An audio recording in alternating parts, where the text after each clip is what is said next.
mais auparavant, je voudrais quand même un peu décrire son périple depuis qu'il est recherché par les autorités judiciaires et policières de Grande-Bretagne,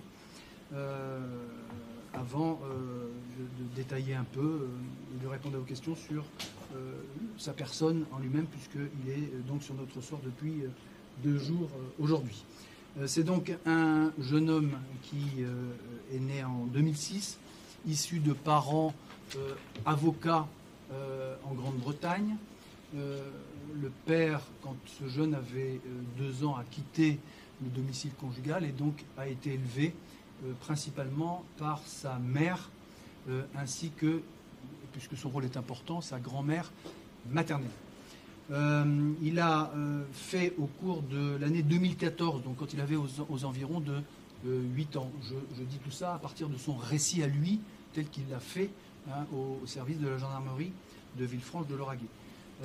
Lorsqu'il avait 8 ans à peu près, donc en 2014, il a été amené à faire 2 séjours au Maroc. Un séjour de 1 mois, un séjour de 4 mois. Je fais son périple et après je vous dirai dans quelles conditions il a vécu avec sa mère et son grand-père maternel pendant toutes ces années. Il a donc fait 2 séjours au Maroc, puis lorsqu'il est revenu en Grande-Bretagne, où il a vécu avec sa grand-mère pendant 2 ans, sa mère étant restée au Maroc. Un conflit a opposé la mère de ce petit Alex avec sa propre mère, donc sa grand-mère maternelle, puisque sa grand-mère maternelle a demandé aux autorités judiciaires anglaises la garde de cet enfant, compte tenu du fait que la mère était assez instable. Ayant obtenu cette garde, la mère a compris qu'elle ne pourrait plus avoir son fils et a demandé l'autorisation à sa propre mère, donc à la grand-mère, de passer 15 jours en Espagne au cours de l'été 2017. La grand-mère qui avait la garde de Alex a accepté, et donc ce jeune est parti avec sa grand-mère, est parti avec sa mère ainsi que son grand-père pendant 15 jours au cours de l'été 2017, donc il avait aux alentours de 10 ans, en Espagne. À ce moment-là, la mère est restée 15 jours en Espagne et est repartie au Maroc. C'est à partir de ce moment-là que les autorités judiciaires anglaises ont considéré qu'il était recherché. Et c'est à partir, plus précisément donc, du 10 août 2017, que les autorités de police et de justice anglaises ont estimé qu'un avis de recherche devait être lancé à l'égard de la mère qui avait donc récupéré et était partie avec son fils contre la décision de justice anglaise qui confiait l'enfant à la grand-mère. Il a passé un peu plus de 2 années au Maroc, dans des conditions que je décrirai tout à l'heure. Puis, au cours de l'année 2020, entre 2020 et 2021, il a à peu près 15 ans, il quitte le Maroc après un petit séjour de 15 jours en Espagne pour venir dans les Pyrénées françaises. Quand je dis dans les Pyrénées, ce garçon est dans l'incapacité de donner des lieux précis, mais quand on reconstitue un peu son parcours, il apparaît qu'il est passé par les Pyrénées-Orientales, autour de Perpignan, qu'il est allé également dans l'Aude, tout ça c'est des départements qui sont limitrophes, ainsi qu'en Ariège. Donc il a passé un peu plus de 2 années dans ces départements-là, sans attache fixe, donc il ne restait pas très longtemps dans les endroits dans lesquels il était. Lorsque sa mère a indiqué qu'elle envisageait de partir avec lui en Finlande, ce jeune a compris qu'il fallait que ce périple s'arrête et il a décidé de quitter l'endroit où il était avec sa mère pour marcher pendant 4 jours et 4 nuits. En réalité, il marchait exclusivement la nuit et dormait le jour entre l'endroit où il était, a priori dans les Pyrénées-Orientales, jusqu'à l'endroit où il a été récupéré par un jeune étudiant dans les conditions que je préciserai. Il a donc marché, se nourrissant de diverses choses qu'il pouvait trouver dans les champs ou dans les jardins. Et donc, il a été récupéré aux alentours de 3 heures du matin, mercredi, par un jeune homme de 26 ans, un jeune étudiant qui était en voiture et qui, pour gagner de l'argent, fait des livraisons dans les pharmacies, et à 3 h du matin a vu ce jeune qui marchait le long de la route. Il l'a donc fait monter dans sa voiture, et le jeune, qui ne parle d'ailleurs pas français du tout, lui a parlé en anglais à cet étudiant qui comprend l'anglais, lui a expliqué qui qu'il était recherché, qu'il voulait être protégé, et donc à partir de ce moment-là, le conducteur de la voiture a d'ailleurs assez gentiment gardé le petit Alex, enfin le jeune Alex adolescent avec lui. Il a terminé sa tournée des pharmacies pour livrer des magasins, des pharmacies, des médicaments, et ensuite il a appelé le 17. Les gendarmes lui ont donné rendez-vous dans la commune de Saint-Félix-Lauragais, commune dans laquelle les services de la compagnie de gendarmerie de Villefranche-de-Lauragais ont récupéré le jeune, et le jeune a donc été ensuite transporté directement à la brigade des recherches, puisque le parquet avisé dans la nuit a évidemment estimé que, compte tenu de l'importance de cette affaire, il convenait que ce soit une unité de recherche qui travaille sur cette situation. Pour résumer les conditions de vie pendant toutes ces années de ce jeune, on peut dire qu'il a vécu avec sa mère et son grand-père maternel. Il ne décrit strictement aucune violence physique. Je ne parle pas de violence psychique, mais il ne décrit pas de violence physique de la part de quiconque, ni de sa mère. Il décrit, sans qu'on puisse évoquer le terme de secte, lui-même emploie le terme de communauté spirituelle. Il s'avère que pendant toutes ces années, ce jeune enfant puis adolescent a vécu en transportant, alors il faudra qu'on en sache un peu plus, mais il y avait une sorte de phobie de la mer avec sur les panneaux solaires, donc il se transportait de maison en maison avec des panneaux solaires, décidant de ne voyager qu'en covoiturage, pas avec leur propre véhicule, toujours dans des endroits où se trouvent des grandes maisons, où se trouvaient plusieurs familles, toujours à peu près 10 personnes, qui entraient, qui sortaient, qui n'étaient jamais les mêmes. Ce que je décris là, c'est ce qui s'est passé aussi bien au Maroc qu'en Espagne qu'en France. C'était à chaque fois la même façon de vivre. Se nourrissant grâce à des potagers, évoquant le travail sur l'ego, alors là, sur l'ego, enfin, L' et Géo, un travail sur la méditation, l'inexistence du monde réel, la réincarnation, tout en précisant bien, le jeune précise qu'il a toujours, enfin, il n'a jamais été enfermé ni séquestré, il avait la liberté d'aller et venir, mais il était toujours obligé de vivre dans ces conditions-là. Il ne parle pas le français, et il a simplement indiqué en termes d'infraction pénale qu'il aurait subi. Il en aurait subi, ça c'est les autorités judiciaires anglaises qui travailleront là-dessus. Étant jeune, il a indiqué avoir subi des agressions sexuelles, mais lorsqu'il était petit, pas au cours du périple que j'ai indiqué tout à l'heure. Le jeune est décrit comme étant, décrit par les gendarmes qui ont pu le voir, ainsi que par le médecin qu'il a rencontré, très fatigué, etc., mais en bonne santé globale, intelligent, bien que n'ayant jamais été scolarisé pendant tout ce périple. Il a essayé d'avoir un lien avec la grand-mère, dont on ne savait pas trop si elle était présente à ce moment-là, grand-mère qui aujourd'hui a un handicap, peu d'argent, donc c'est pas elle qui viendra le chercher, mais j'y viendrai tout à l'heure. Il est probable que la mère, à l'heure où on parle, soit effectivement partie en Finlande, comme elle l'avait projeté de le faire, ce qui avait inquiété son fils. C'est pour ça qu'il avait décidé donc de fuir la communauté dans laquelle il vivait, probablement dans les Pyrénées-Orientales.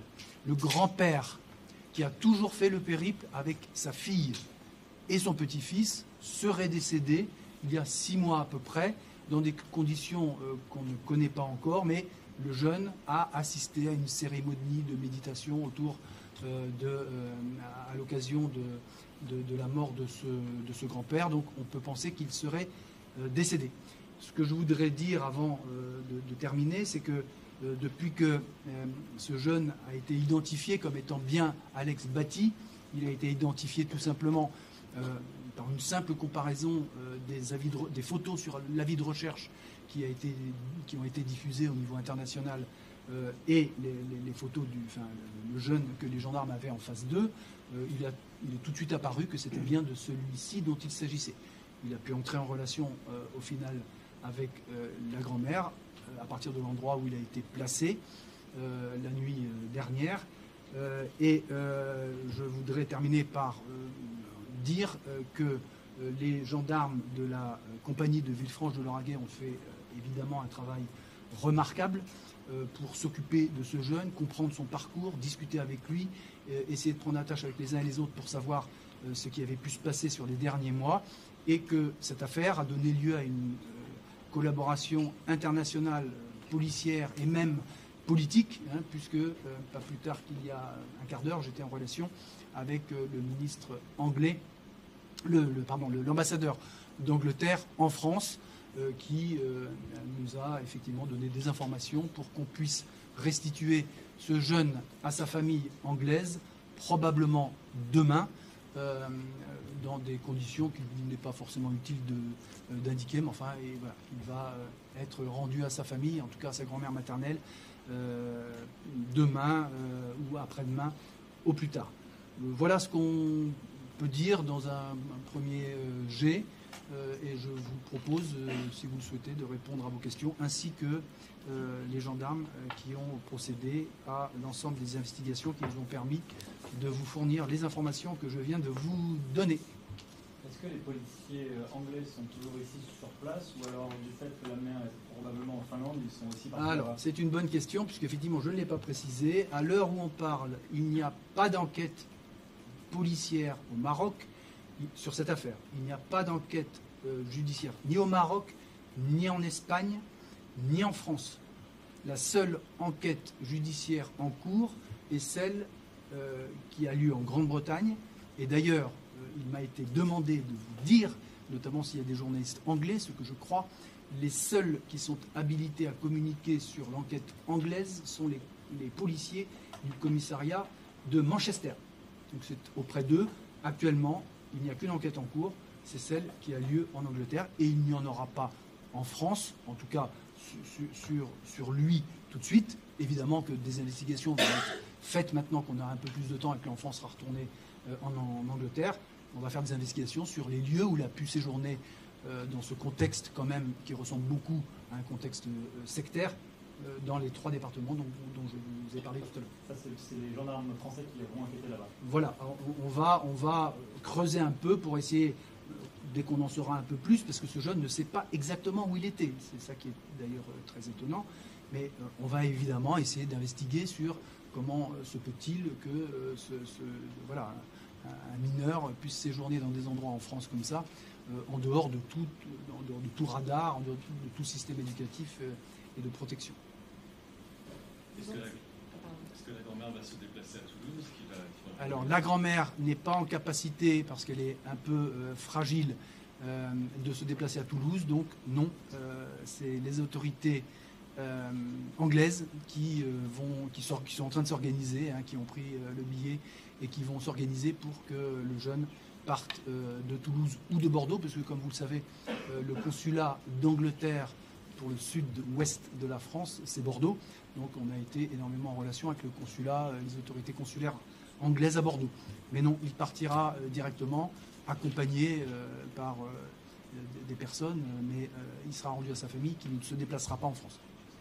Je voulais vous demander, Est-ce qu'un mandat d'arrêt européen est lancé contre la mère?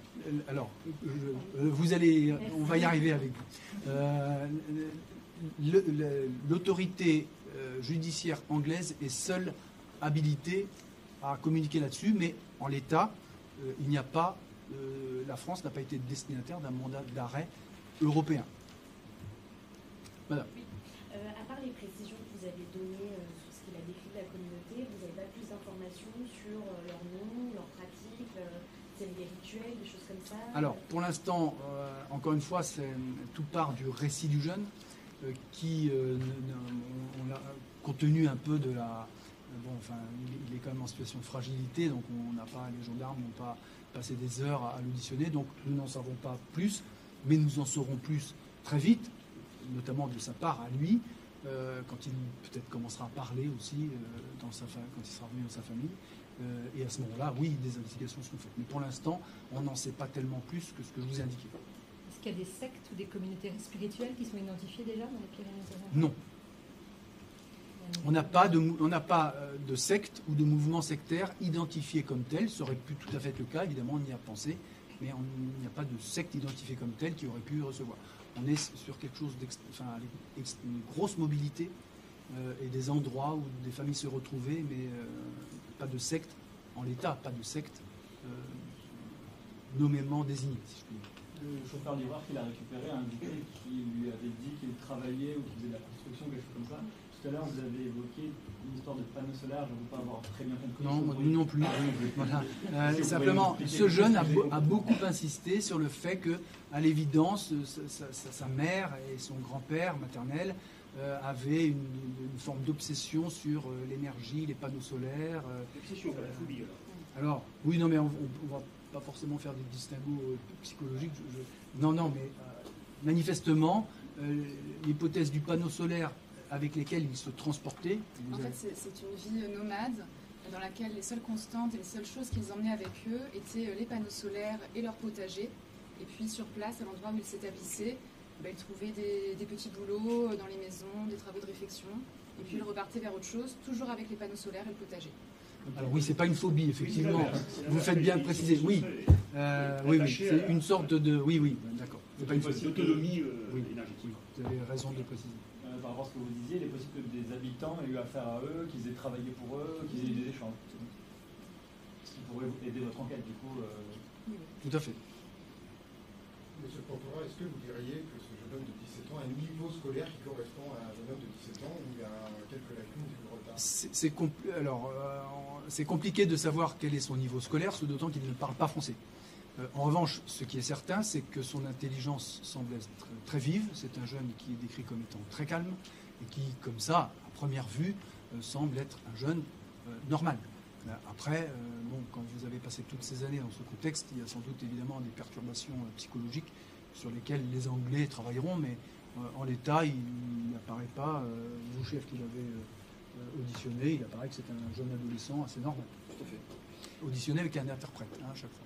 Pour des nationalités, si vous permettez, oui. On a compris qu'il ne s'exprimait qu'en anglais, ça fait quand même un moment qu'il circule, y compris pas seulement en France, au Maroc, en Espagne, etc. Vous en savez plus sur les autres membres de la famille? Est-ce que c'est exclusivement des Britanniques? Est-ce que c'est international? Alors, c'est une bonne question. Sur la famille, il s'agit exclusivement de Britanniques.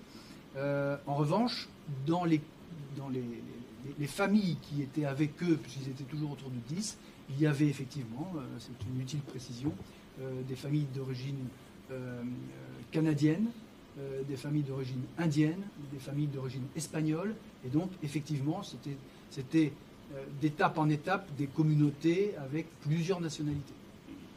Ma question s'adresse pour la gendarmerie. Est-ce que le jeune homme a donné la position exacte où se trouve la famille? Est-ce que la gendarmerie est en train d'arrêter la mère de famille? C'est une question qui a déjà été évoquée plusieurs fois. Donc sa famille, il y a sa grand-mère qui est donc en Angleterre et qui est en relation avec les autorités britanniques pour que son petit-fils lui soit remis. Et donc pour ce qui concerne les investigations sur la famille, c'est donc une affaire britannique sur laquelle les Britanniques s'exprimeront. Madame. Est-ce que nous avons plus de précisions sur à peu près lors de leur vie nomade, combien de temps est-ce qu'elle est restée à un endroit? Est-ce que c'est Alors, c'est une bonne question. Pour l'instant, il n'y a que des bonnes questions. C'est une bonne question parce qu'effectivement, si on prend l'exemple des 2 à 3 ans qu'ils ont passé au Maroc, effectivement, ils ont été, même au Maroc, itinérants, même s'ils parlent souvent de montagne. Donc on peut penser que c'est dans certaines régions du Maroc, pas partout, mais ils étaient effectivement itinérants, séjournant soit plusieurs semaines, soit plusieurs mois au même endroit, mais effectivement nomades quand même. Et on ne peut pas dire, par exemple, qu'ils sont restés 2 ans et demi au même endroit, dans le même village au Maroc. Ce n'était pas le cas. L'élément déclencheur qui fait qu'il quitte sa mère, parce que son grand-père était décédé, c'est le fait qu'elle lui parle de la Finlande. Tout à Pourquoi fait. il n'avait pas envie d'aller en Finlande alors pendant 6 ans il les a suivis Probablement que, là, je ne sais pas s'il localisait la Finlande, c'était effectivement pas pareil qu'ici, et compte tenu de son âge, on peut penser qu'à 17 ans et demi, il a compris que sa vie peut-être pouvait être différente de ce qu'il vivait depuis plusieurs années. On peut penser que c'est ça, mais là c'est vraiment, je dis ça, c'est plus le bon sens que ce qui s'est. On ne sait pas, c'est difficile de savoir pourquoi il a finalement décidé d'arrêter ce périple. Voilà. Et elle se rend en Finlande en covoiturage? Alors, personne ne sait comment elle est partie en Finlande, on va essayer de savoir. On essaie de la localiser en Finlande, elle serait en Finlande, mais là encore, les Anglais vous en diront plus si vous les interrogez. On a une idée des villages où ils se sont arrêtés, des communes? Non. Et quand il a décidé de partir, est-ce qu'il avait un projet, lui, ou est-ce qu'il se dirigeait en fait en marchant de nuit Alors, quand il a décidé de partir, c'est encore une bonne question, effectivement, il a indiqué qu'il connaissait la ville de Toulouse. Je trouve que notre ville est connue comme étant une terre d'accueil, le cas échéant. Et donc, il a marché en s'orientant plutôt en direction de Toulouse. Et c'est vrai que Toulouse étant indiqué évidemment un peu partout, il a marché notamment le long de la nationale 7, pour vous donner des précisions, entre et le jeune étudiant de 26 ans qu'il a récupéré dans son véhicule, c'était à un endroit entre Camon et Lagarde, donc en Ariège. Excusez-moi, est-ce que sur son chemin, il a croisé du monde en fait pendant les 4 jours là, on imagine, parce que l'étudiant livreur nous disait qu'il avait de l'argent sur lui. Donc oui, il avait 100 € sur lui. Lui, le jeune, indique qu'il faisait plutôt en sorte de regagner Toulouse sans il ne cherchait, au contraire, il voulait plutôt regagner Toulouse sans rencontrer grand monde, puisqu'il voyageait plutôt la nuit et se reposer le jour. S'il avait voulu, il a forcément traversé des villages, s'il avait voulu, alors ça, pourquoi il n'a pas voulu, seul lui pourrait nous le dire, mais non, a priori, il a fait en sorte de marcher sans être vu pour arriver jusqu'à Toulouse. Est-ce que son départ a été accepté par sa mère ou la Nous ne savons pas.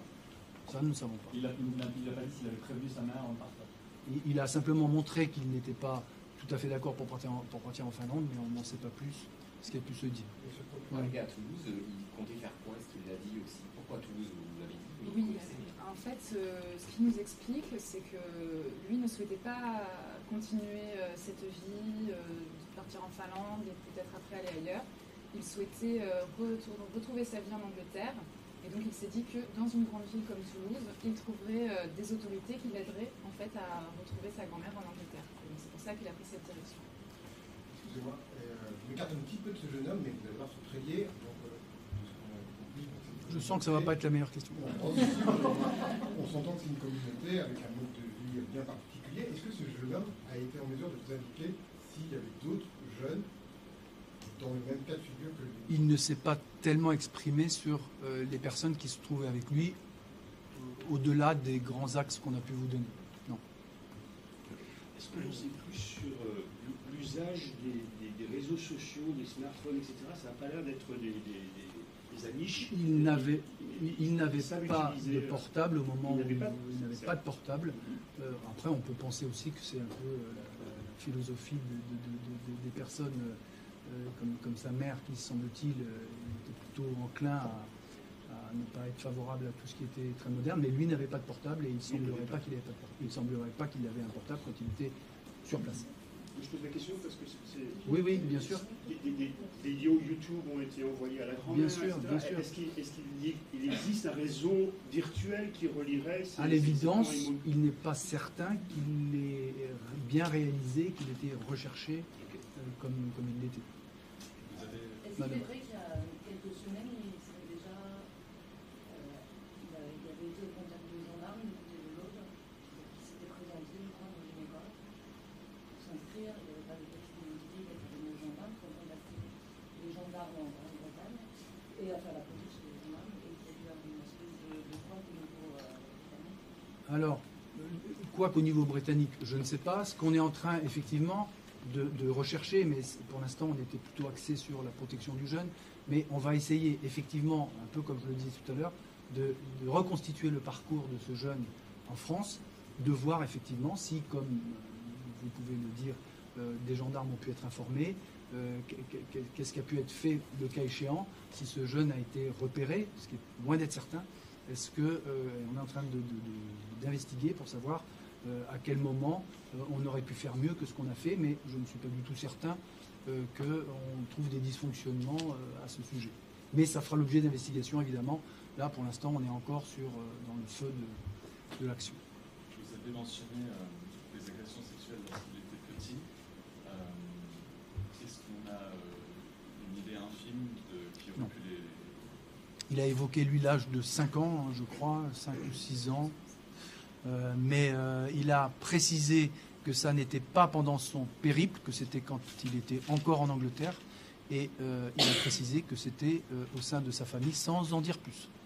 Donc ça fera l'objet d'investigation de la part de la police britannique.